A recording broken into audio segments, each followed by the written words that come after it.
This week's episode is brought to you by Campaign Refinery, an amazing new email marketing automation tool. Look, in the world of digital marketing, there's a lot to keep track of. We all know this. As much as we're in love with social media and the power of social conversation here at Social Inc. and on the All About Digital Marketing podcast, we are well aware at just how powerful email marketing can be. Email marketing is not dead. In fact, it's never been more important to help you leverage your presence everywhere else into the one channel that you'll own, regardless of what changes Facebook, Twitter, or any other platform makes in the future. I've known the founder, Travis Ketchum, for years, and he's been a past guest on the podcast, episode 15 if you want to listen to it. I've personally used his other products before, and they've been fantastic. The amount of thought that he's put into each and every one of what he's created has been incredible. I'd highly encourage you to try their free 14-day trial at campaignrefinery.com to see what world-class email marketing automation can do for you and your business. Massive thank you to Travis and Campaign Refinery for their support of the All About Digital Marketing show. Welcome to the All About Digital Marketing podcast. The show all about digital marketing. Digital marketing. Digital marketing. Digital marketing. Brought to you by Social Inc., a digital marketing agency specializing in social media and content marketing for brave brands and forward-thinking SMEs. I'm your host, Chris Bruno, and as always, we're here to bring you the most actionable tips, tricks, tools, and insights to help you achieve more when it comes to your digital marketing. Subscribe to the show and be sure to share with a friend if you found something useful or interesting. You can find all the show notes and more information on www.allaboutdigitalmarketing.co.uk. Dan, thank you so much for joining me here today. Thank you, Chris. Appreciate it.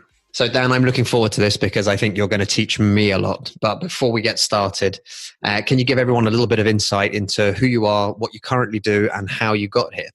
Yeah. Again, Dan Englander, and right now I'm basically CEO and founder at a company called Sales Schema, and we're a fractional new business team exclusively for boutique ad agencies. And typically, what we're doing is, going out to the world and getting them meetings with the kind of companies they want to do business with, in a nutshell. And before that, my background was basically moved to New York, kind of like worked in catering, or had a couple of kind of BS internships, and got a job at an ad agency because that's kind of where you just find yourself in New York if you don't make a plan, because it's such, there's so many media jobs, and through a connection, I got this kind of entry level job and worked on some bigger consumer accounts, worked a lot in social media, like answering questions on a Facebook wall when a pair of headphones would break and doing that sort of thing.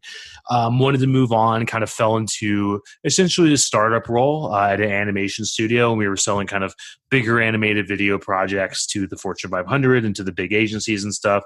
And I was in, I think, a pretty classic or typical role in the agency world or in the marketing world, which is one where you're kind of like managing clients and selling at the same time and trying to balance those two things and split your time that way. So I learned a lot about sales. I probably got on thousands of calls by the end of it after a few years, and learned enough to self-publish, a couple business books, one called Mastering Account Management, another called the B2B Sales Blueprint. And then from there, basically quit my job, took the Tim Ferriss pill and traveled to Asia for a while with my girlfriend at the time, and did that whole shebang, and then came back and basically wanted to do my own thing and didn't know what it was. So I was consulting and coaching and doing a lot of sales, consulting work.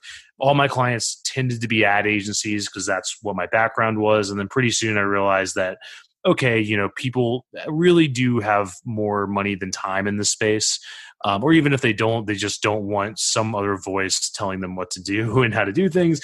Now I'm obviously breaking that by going on a podcast, but but I realized pretty soon there was a need for essentially solving the problem of business development, or at least contributing to solving that problem in some way. And most of our clients, had been around for years, sometimes decades at a time, but they built their businesses on referrals and personal networks, and got to a place where that wasn't enough anymore for whatever reason. And then, over time, we basically pivoted the company to becoming one where we're acting as an extension of their team to go out and get good meetings and make sure the pipeline's full and all that good stuff. I think it's probably quite hard for not just agencies, but for a lot of businesses, right? When you're building that team initially, and especially for something that's a service-based industry, whereby you mentioned it earlier, right? You need to client manage anyone you are working with. You need to find new clients, but more importantly as well, in a service-based industry or as an agency, you also have to deliver.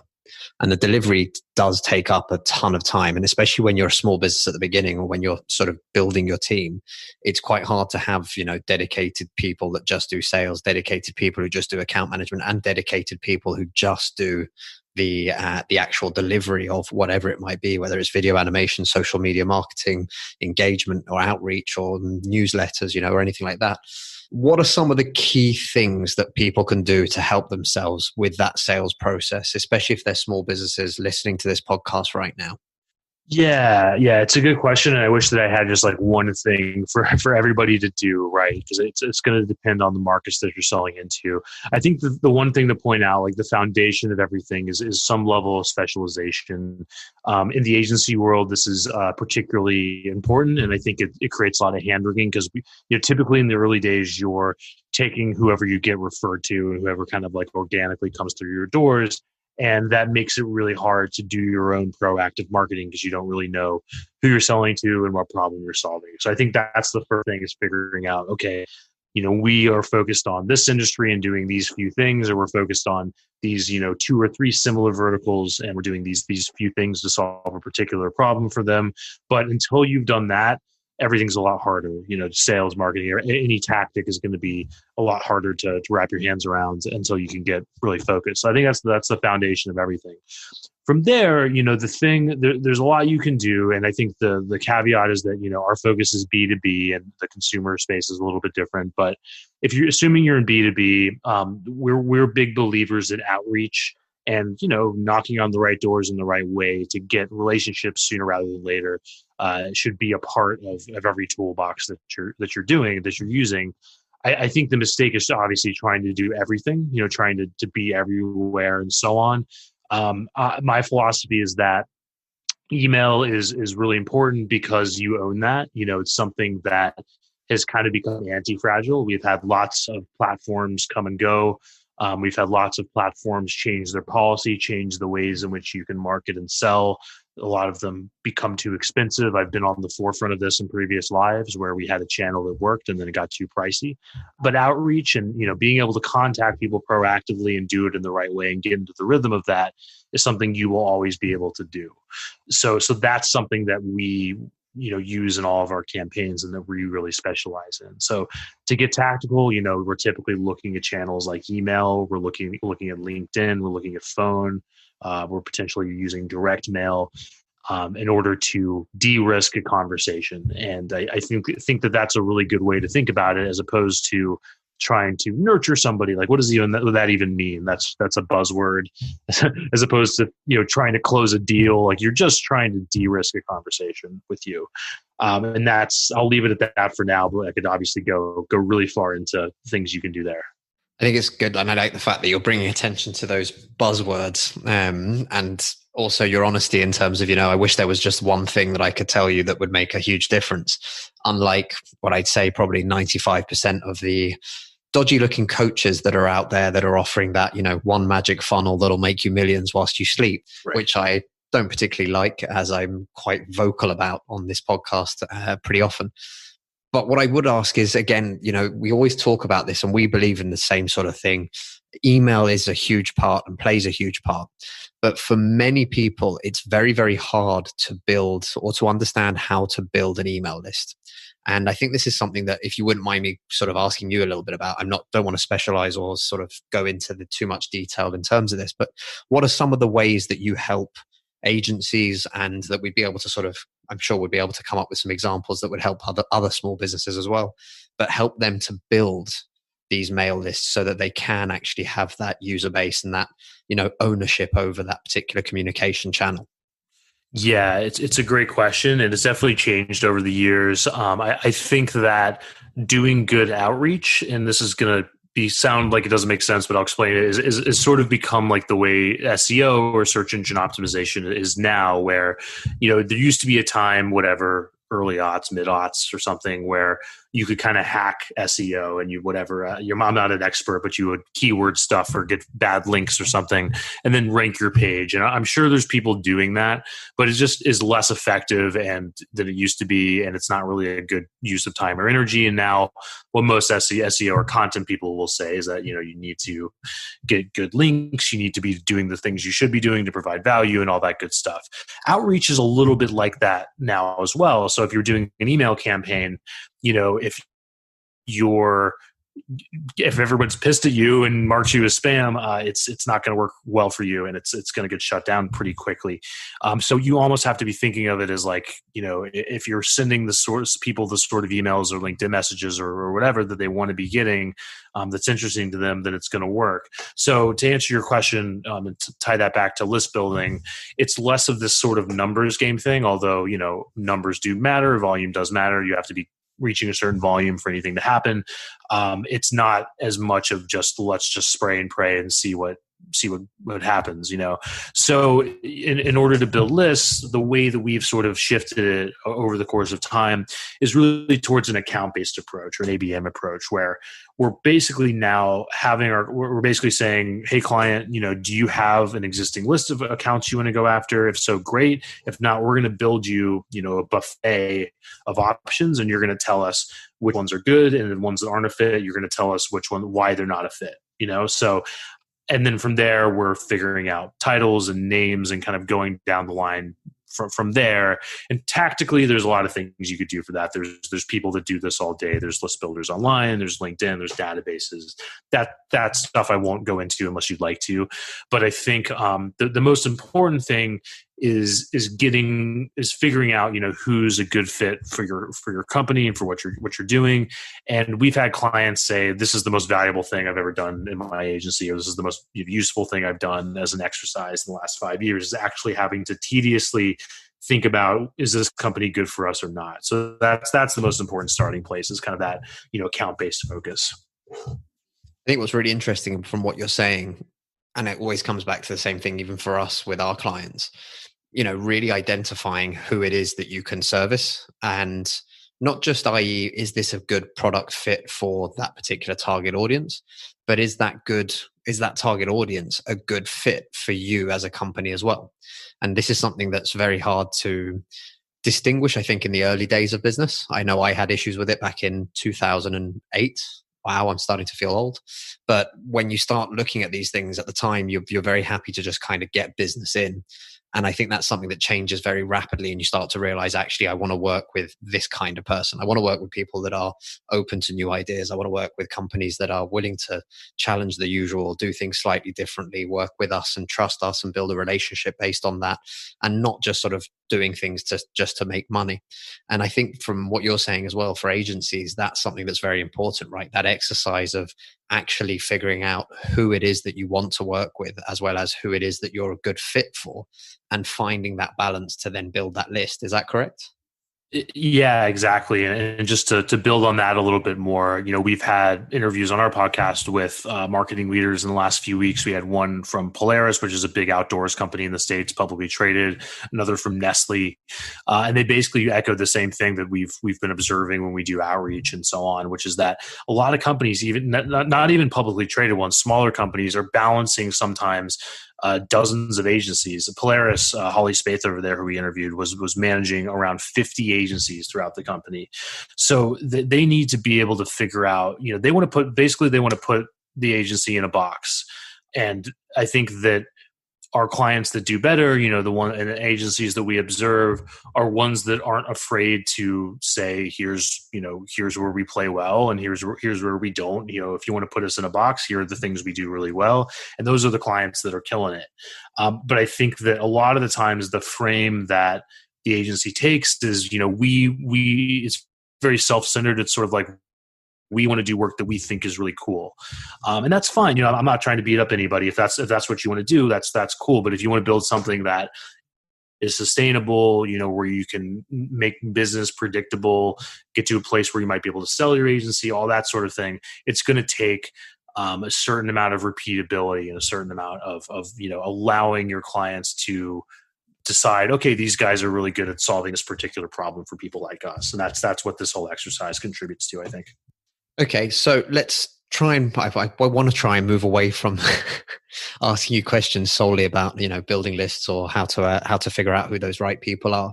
But let's talk a little bit more about the overarching ideas and overarching strategies that we'd be able to implement, not just as an agency, but also for people listening and people at home right now. What are some of the important steps when you're making these outreach steps that you think are the most important? Because I'm going to be honest, for example, I've actually started recently, and I don't know if this makes me a bad person or not, but anyone on LinkedIn, for example, who connects with me and automatically sends me a pitch within the next 3 seconds of us having connected, I will actually go back to, and I will start a conversation to explain to them how this is a terrible way to start a relationship. Now, I don't know if that makes me a bad person, but I do go into it. I'm pretty polite, but I do also try and give them some other ideas about outreach and how we do it, for example, which doesn't involve that kind of initial copy paste. There you go. I've got a new connection. Quick, let's try and sell them something. So from your side, I'd love to get a better understanding of what you think some of those important steps are. If somebody is trying to make that outreach, and like you said, sales is hard, sales is uncomfortable for a lot of people. What are the sort of things that people can do to make sure that they stand out and that also they don't come across as literally copy pasting and spamming everybody in their LinkedIn inbox, for example? Yeah, that's great. And definitely you're not a bad person for doing that. If anything, the opposite, and maybe you're contributing to a less annoying place to hang out and read things and so on. So I think that's a great point. And the first thing is we're both on the same page that this sort of like automated funnel thing is not effective, and it's basically based on somebody trying to sell something that's scalable for them, but probably isn't going to work for most people and is largely BS. I'm sure it works for somebody, but not that many people. So there's a lot of people that are sort of aping this idea of so and so does this. There's this funnel. They get this message.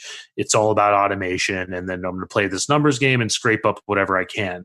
But the numbers kind of break down when you think about total addressable market, or TAM, where once you're niched, once you are specialized, which in my opinion is a requirement, in order to actually be effective in whatever you're doing, then all of a sudden the numbers take on a different dynamic where it's more about more steps. It's more about less automation. It's more about putting automation in the right places. So to answer your question, we have campaigns where we are using LinkedIn, but we're using it in the way that reflects what's actually happening on the prospect side and on all of our sides, because we're all prospects as well. So for example, if somebody's on LinkedIn, they may or may not want to be scheduling meetings right now. It's more kind of like a coffee shop networking environment. People are reading articles. They're probably on their phones. So even if, you do have a really strong pitch, which most people don't, most people's pitches are spray and pray and so on.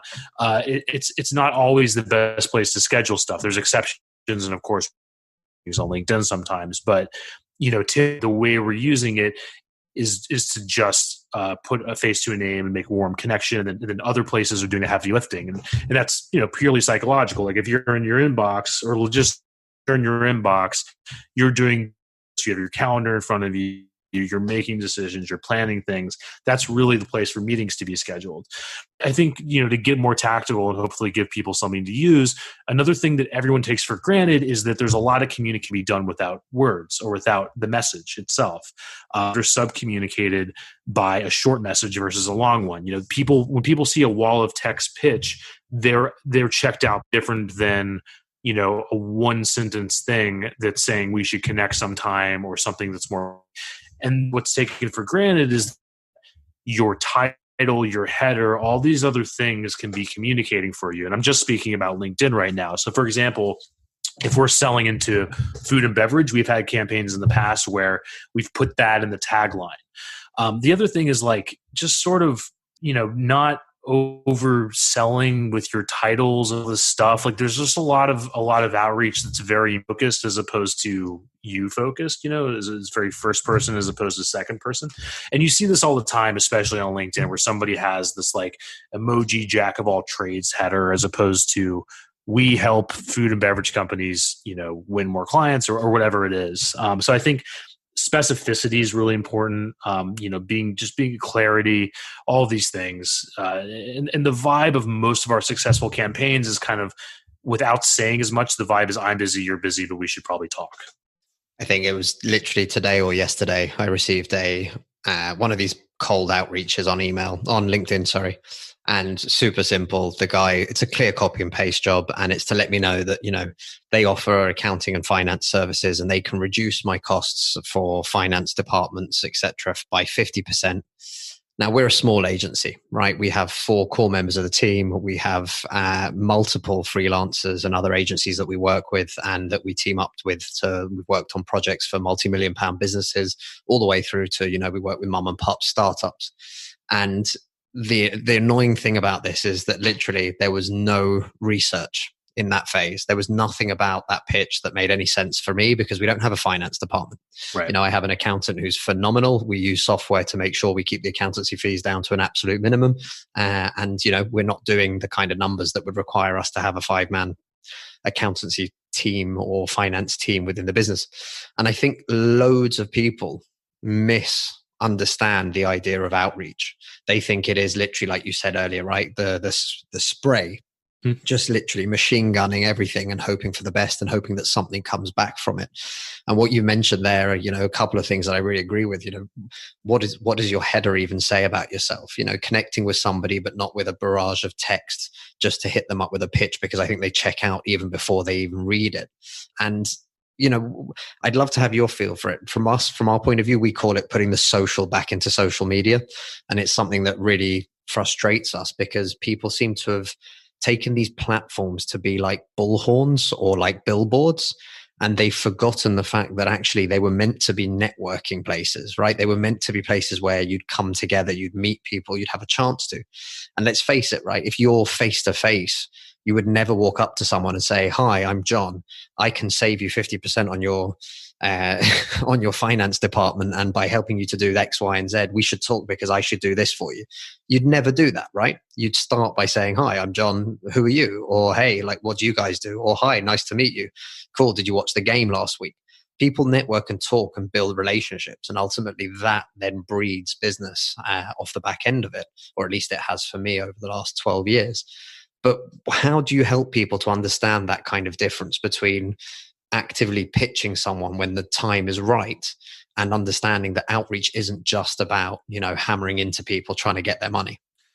Yeah, it's a great question, and I think that a lot of it is setting the right expectations early on. That when you are contacting somebody through outreach, most of the time you're going to be contacting somebody who's problem aware, but not yet necessarily solution aware. But when you are getting sporadic referrals and people that have a need and get introduced to you, which is great when that happens, it's somebody that generally knows what they want and they need it done sooner rather than later, and so on. So you can't treat the latter situation like the former. You can't just make that dynamic happen no matter what sales guru says that they can hypnotize prospects into signing on the dotted line and all that stuff. It's not going to work.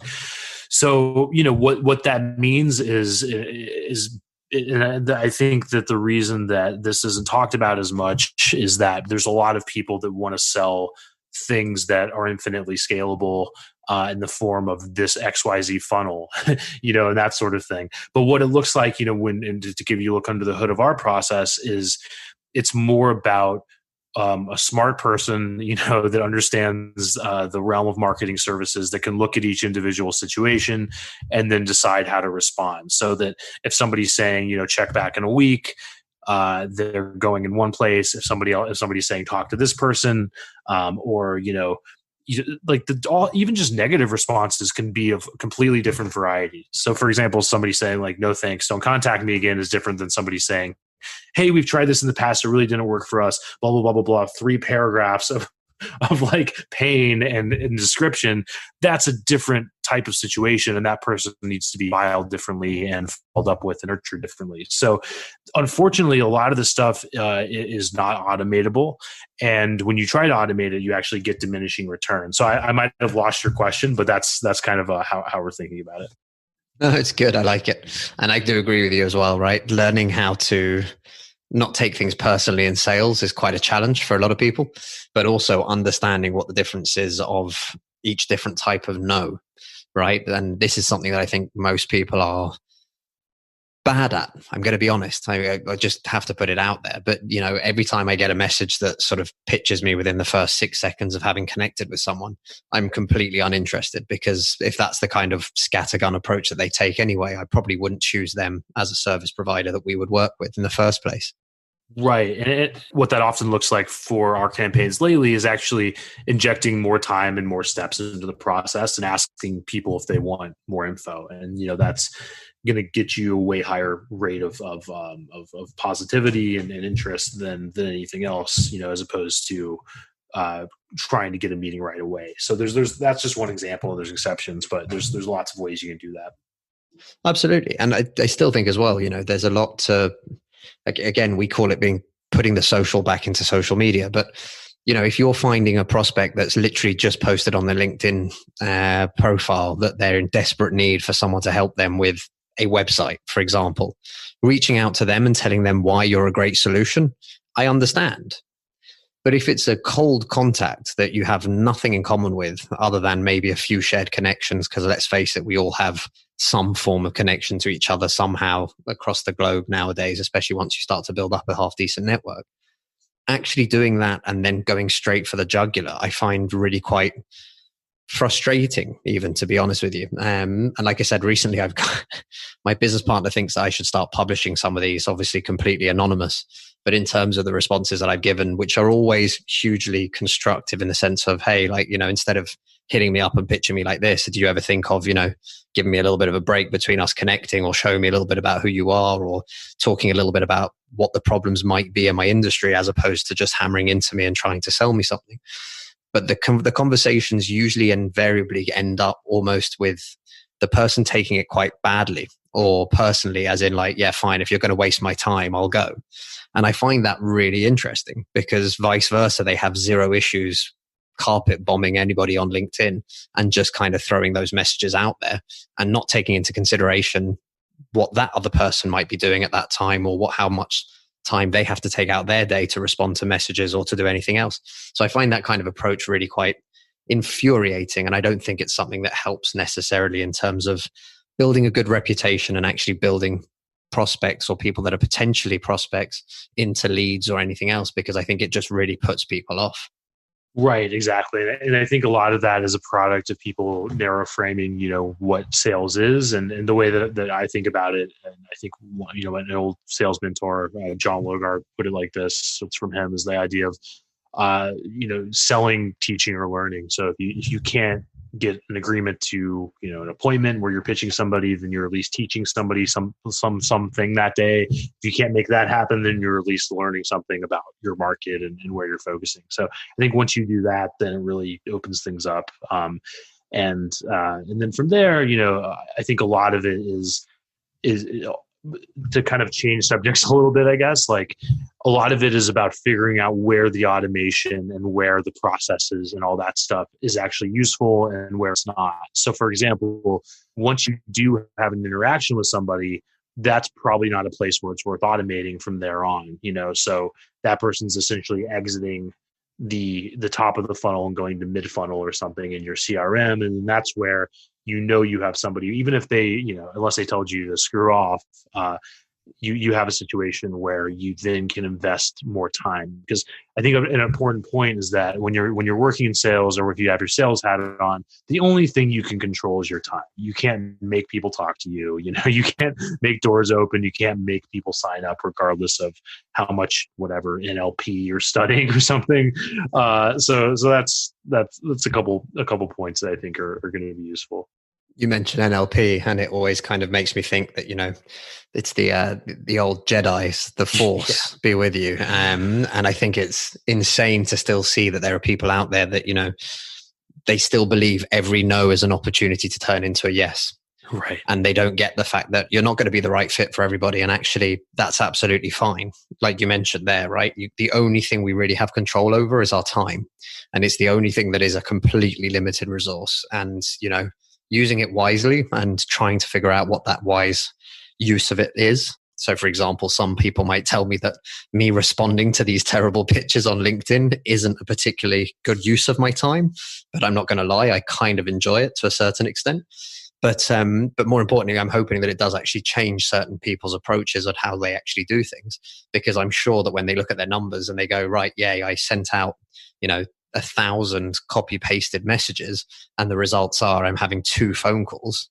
To me, that's just crazy, right? The amount of time involved in that is, even if it is automated to a certain extent, but the effort, the resources that go into it, the trying to make this sort of happen, it ends up kind of bringing a very, very, very tiny result back. I'm sure of it. I'm convinced. Yeah, and I think that the whole no, don't take no for an answer thing is actually true, but it's people oversimplifying what that means, because you think about like what an answer is. An answer is something that's final. Like, I've gotten the answer. That's so in a way, even if you do, somebody says no and you move on, you still haven't taken no for an answer. Taking no for an answer would mean giving up on outreach or giving up on sales entirely and saying like, this isn't for me, or like, I'm going to move to a different market because I got 3 people saying no. It's more that you're taking that as feedback, not a final answer, and moving on. So it's still as true. It just has to be kind of broad framed a little, I think. No, I agree with you completely. Okay, cool. So let's try not to keep going in and bashing people that are doing cold outreach on LinkedIn, because I feel terrible. Let's talk a little bit more about the actual sales process and how you see that, and especially for service-based companies, for anyone who's listening, and especially if they're a small business. How do you feel that that sales process or that customer journey should look like? And you mentioned a couple of things, if you're not selling, teaching, or learning, how can people look at what they're currently doing and maybe have a look at a structure that might be a better fit to help them in this process? Yeah, it's a great question. And back to the usual coy answer of, there's obviously not a silver bullet for everyone. It's going to depend on your situation. I think that it's more about identifying the things to stop doing, especially in the early days if people are just getting started. And again, back to the idea of the only thing you control is your time. So the idea is like, a good metaphor is like a poker table. You're trying to figure out what hands are worth, doubling down on versus where you can fold and so on before you waste too much time. And usually in the sales process, what that looks like is studying the prospect, proposals, all this stuff, blah, blah, blah. So that's why it's really good to qualify early, ask the right questions, figure out, how much urgency there is and so on. And there's a whole, million plus sales books we could talk about, and I'm happy to make recs. I think that it's better to look at the old books that have stood the test of time as opposed to who's got the newest, hottest shiny object. So we can get into that. But I think that's the first thing, is figuring out where to spend your time. And then honestly, like, as you're calibrating your time, making the prospect put skin in the game too. So an example of that is the prospect says, give me a proposal. You're saying, I'm happy to put together a proposal, but I need you and all decision makers on a live call so I can walk through it. If that's not something they can make happen, then that's not somebody you want to invest a lot of time on in most cases. So I think that's the most important thing. And then from there, it's really about, like anything else, testing, putting your process through reps. One of the biggest mistakes we see is people saying, yeah, we really just need to figure out our process. We're going to go away for 3 months or 2 or whatever, and we're going to, hand wring and iron it out and have a million Google Docs, and then we're going to put together this amazing sales process. And that to me is such a waste of time, because it's like, the Mike Tyson line, everybody has a plan until they get punched in the face. You need to put the process through reps. And for ours, what typically works for a service business is some combination of, qualification call. You're laying down the expectation of what's going to happen throughout the rest of the process from when you start that first call. So there's no surprises. And you're saying things like, this is what most people typically do if we're a fit. We go on to this other stage where this thing happens. From there, you're going to have everything you need to make a decision. And just really like not surprising people is one of the biggest meta lessons I've learned from doing this for a long time. So again, I think it's just going to take running through it and getting reps to figure out what's going to work for your market and your offering. But that's a few things that I picked up. There's something to be said about testing, and I use the word experimenting a lot. And some people don't like that and they react badly to it. They don't think that an agency or a coach or somebody should be experimenting. What they don't realize is that's what everyone should be doing as much as possible. And what you said there, you can have the best plan in the world. Mike Tyson quote is one of my favorites as well. Until you get punched in the face, everything changes. But more importantly is you don't know what works for your market until you've tried it. So spending, like you said, 4 months, 3 months, like trying to work on a process to then implement is insane. Like I'd much rather spend 3 days coming up with a process to try and say that didn't work. We tried it for 3 weeks. Now let's try something else, and to keep iterating. At what stages are we falling down? At what stage do we lose people? At what stage do people seem like they're not interested? How can we adapt and change?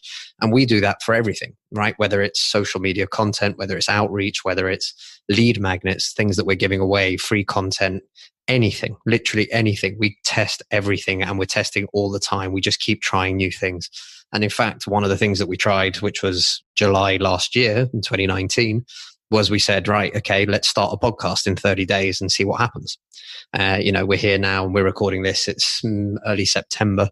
I think this episode is going to air sometime end of October already. But the idea was literally we just wanted to experiment to see how this works, to see what we could do, how it would work in terms of the tech, and how we could do it in terms of the promotion, so that we could learn, so that we can understand. And as we've continued to grow the podcast over the space of those 12 months, and we're some 80 episodes in now nearly, it's fantastic. Like, it's just a great way to test, to try, to experiment, and to learn. And I think that's true for absolutely every aspect of a small business, right? Whether it be your inventory, your cash flow management, or your sales process and your outreach process. Everything is about testing and experimenting and trying and gaining that feedback, not to look at it as a defeat. But, again, another one of those crazy sort of quotes that everyone's heard and that everyone knows very well. But Thomas Edison, right, asked by a reporter, how does it feel to fail 1,000 times? And he was like, I didn't. It's just a case of, it took me 1,000 steps to figure out how to make a light bulb. That's like literally, that was it. And I think that's true for everything that we do. And that's something that a lot of people find very disheartening. So I'm just wondering, from your side of things and from your point of view, how do you help clients that you're working with to really understand that, this is a process, it's evolution, it's taking things step by step and working on them to make them better, to then get those results at the end? How do you sort of help people to understand that? And well, if you agree.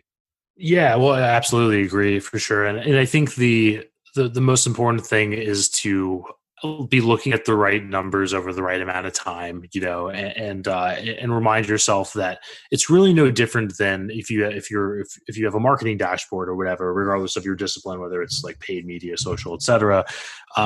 You're of course looking at ups and downs all the time, and you're used to looking at ups and downs, and it's not that disheartening because the volatility is just part of the process, and you're detached from it because it's all happening like in an algorithm somewhere, with bytes and bits.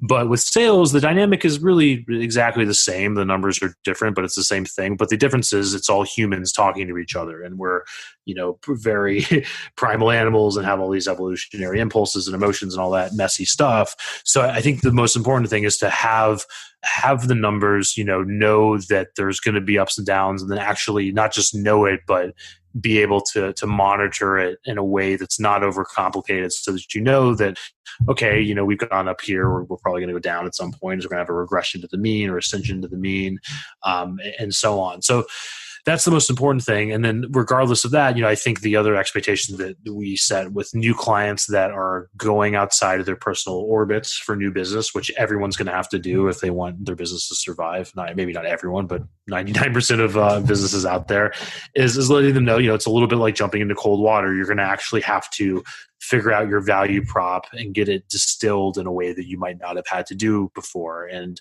it's going to be worth it, but it's going to take time, and so on and so forth. So I think that, once you think of it like that, once you can kind of think of the process like going to the gym less, instead of just cashing in, then it becomes a lot easier. So I want to come back to something that you mentioned in a previous answer, but you mentioned there about books and not focusing on those shiny new bullets or shiny silver bullets, which I agree with completely. And I think shiny new tools are also another real kick in the teeth for small businesses, where they think they need to spend X amount of thousands to have a new software or whatever else to make things better. So if you had to recommend, or if you do recommend a book in particular or a couple of books, what are the books that really help, from your point of view, to help sort of concretize the laws, the real principles that go behind sales and outreach? Yeah, it's a great question. And there's definitely a couple of them. I was trained basically in Sandler, Sandler has a book called Never Learned to Ride a Bike at a Seminar, or something to that effect. So I think in terms of figuring out the process, that one's useful. Another one that has a new kind of like what I consider the inheritor of this book. But the original is Spin Selling by Neil Rackham. And what was so groundbreaking about spin selling is that Neil Rackham is a data scientist, and I guess in the 70s and 80s, analyzed thousands and thousands of sales conversations to find through lines, and basically found a process whereby the best salespeople are actually asking lots of questions and figuring out people's problems, as opposed to what used to be done, which was the classic, hard sell, the classic, I know what you need, dumb technique, assumptive close, like, whoa, what time should I bring the delivery? That sort of crap. So before that, the spin selling really figured out that wasn't going to work. So more recently, maybe, 10, 15 years ago, CEB came out with a book called The Challenger Sale that Neil Rackham wrote the foreword to. And in my mind, it's kind of the spiritual successor to spin selling. And I think it's a good process for the internet age, where spin selling was in the 70s and 80s, when you kind of had to learn a lot about your prospect because there wasn't as much information. Like, nobody could do as much research. Everything was murky, and so on. But now that's not really the case. Like, if you're talking to your social media agency and you're talking to a business with a marketing department, like, okay, they might not know everything about what you do, but they understand a good amount. You understand a good amount about them. There is more to be revealed, but it doesn't have to be this exhaustive, like interrogative process.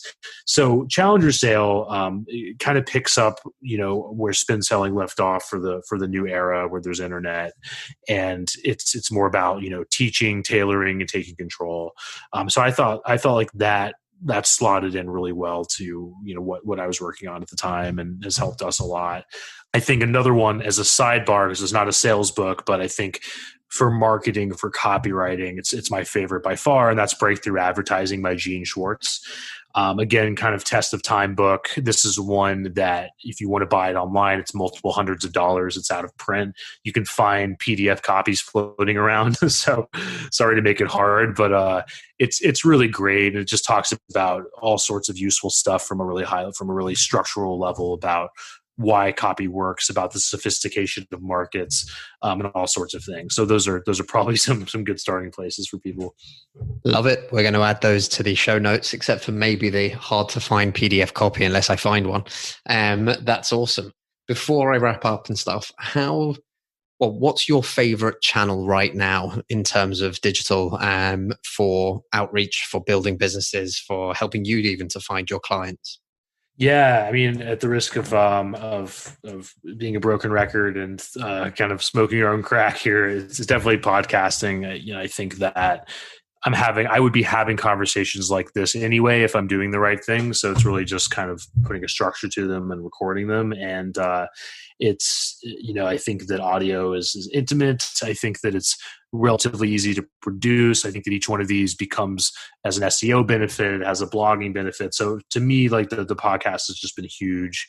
So that's kind of the main content channel that we're really doubling down on. And I think, just to keep pontificating about it, it's kind of a return to form with the way that stories were told for millennia, and if anything, text was kind of shorter lived and a little bit weirder. So it doesn't mean that it's that it does everything. I think that there's places for other channels, but that's the one that I'm definitely most impressed with these days. Awesome. Dan, thank you so much for coming on today. Before we wrap up and say goodbye, but where can people find you online, and how can people connect with you? Yeah, for sure. Our company is salesschema.com. So sales is in sales and schema is in schematic. And then the Digital Agency Growth Podcast, we're hosting that and typically coming out with episodes about once a week. Fantastic. Dan, thank you so much for your time today. Yeah, thanks, Chris. That was a lot of fun. Appreciate it. The All About Digital Marketing podcast is brought to you by Social Inc., a distributed digital marketing agency specialized in delivering results through online campaigns. Whether it's content marketing, social media marketing, online advertising, or web design, we've got you covered, from strategy through to delivery. If you're struggling with your digital marketing, get in touch today by simply visiting www.socialinc.co.